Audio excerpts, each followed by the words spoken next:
Method అని కూడా అంటారు. లెక్చర్ మెథడ్ అనేది ఆంగ్ల పదం, లెక్చర్ అనేది. ఇది లెక్టర్ అనే లాటిన్ భాష నుండి వచ్చింది. లెక్టర్ అంటే ఏంటంటే ఉపన్యాస పద్ధతిని వలన ఏమంటారు దాన్ని ఉపన్యాస పద్ధతి అంటారు. పిల్లలు కేవలం దీంట్లో వింటారు, అంటే విని అర్థం చేసుకుంటారు.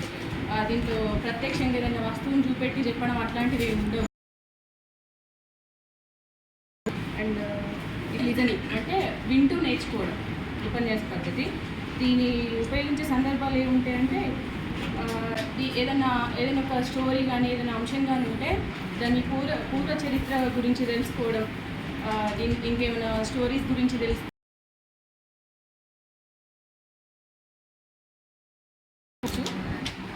ఒక లెసన్ కూడా ఏదైనా టాపిక్ ఏదైనా అదే ఆబ్జెక్ట్ని మనం ప్రదర్శించడానికి కానీ ఓన్లీ స్పీచ్ టైపే ఉంటుంది ఉపన్యాస పద్ధతి. దీనివల్ల ఉపయోగాలు ఏమున్నాయంటే ఉపాధ్యాయునికి శ్రమ చాలా తక్కువ ఉంటుంది. అంటే వాళ్ళకి ఆబ్జెక్ట్ని అంటే స్ట్రెంత్ ఎక్కువ ఉన్నప్పుడు ఈ పద్ధతి యూజ్ అవుతుంది ఎక్కువగా. దీంతో సమయం, డబ్బు రెండు ఆదా అవుతాయి. అంటే ఏదో ఎక్కువ టైం కేటాయించాల్సిన అవసరం లేదు. తక్కువ టైంలో ఎక్కువ స్పీచెస్ అట్లా స్పీచ్ టైప్ చెప్పచ్చు. పెరుగుతుంది అంటే వినే నైపుణ్యం పెరుగుతుంది.